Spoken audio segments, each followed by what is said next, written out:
hindi ka sira, hindi ka mahina, at lalong hindi ka baliw dahil lang minsan, hindi mo mapigilang umiyak sa gitna ng gabi. Alam mo kung ano ang totoo, naghihilom ka lang. At sa totoo lang, maingay talaga ang proseso ng paghilom. Hindi naman kasi biro ang buuin ulit ang mga parte ng sarili mong minsang winasak. Hindi madali ang balikan ang mga alaala na dati mong tinatakbuhan. Pero sana paniwalaan mo ako, sa bawat pagluha, sa bawat malalim na paghinga, may nabubuo ulit sa'yo.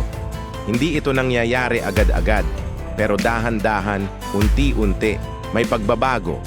Minsan, pakiramdam mo bumabalik ka sa simula, di ba? Para bang walang nangyayari. Pero hindi totoo yan. Hindi ka bumabalik sa simula. Ang totoo, bumabalik ka lang sa sarili mo. Naaalala mo pa ba yung ikaw bago mo natutunang tiisin lahat? Yung ikaw bago mo piliting ipakita sa mundo na kaya mo kahit pagod na pagod ka na? Yung totoong ikaw, yung masayahin, yung walang bigat na dinadala, doon ka bumabalik. Hindi mo kailangang itago yung sakit. Hindi mo kailangang piliting maging okay kung hindi ka naman talaga okay. Dahil minsan, yung pag-iyak mo sa gabi, yun na mismo ang paraan ng kaluluwa mo para sabihin, sandali, gusto ko lang gumaan.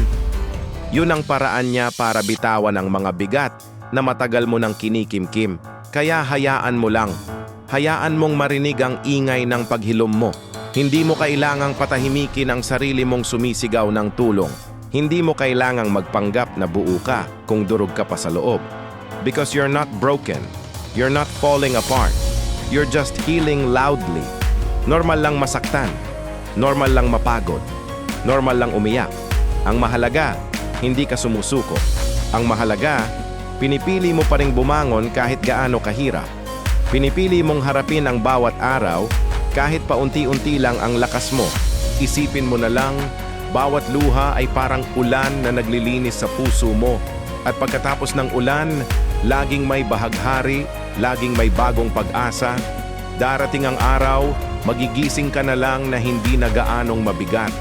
Darating ang araw, ngingiti ka ulit ng totoo, yung ngiting abot hanggang mata. Kaya sa susunod na maramdaman mo na naman yung bigat, sa susunod na mapaiyak ka na naman, alalahanin mo ito, hindi ka nag-iisa. Marami tayong dumadaan sa ganitong proseso. Yakapin mo ang sarili mo. Sabihin mo, okay lang ito, bahagi ito ng paghilom ko. Hayaan mong mag-ingay ang puso mo hanggang sa mahanap nito ulit ang sarili niyang katahimikan. Hindi mo kailangan magmadali. Ang mahalaga ay ang bawat hakbang, gaano man kaliit, papunta sa mas magaan na bukas. Kung nakaka-relate ka sa pinag-uusapan natin ngayon, i-comment mo naman sa baba ang salitang healing. Gusto kong malaman na kasama kita sa laban na ito. At huwag mong kalimutang mag-subscribe sa channel natin para sa mas marami pang makabuluhang usapan na tulad nito. Salamat sa pakikinig.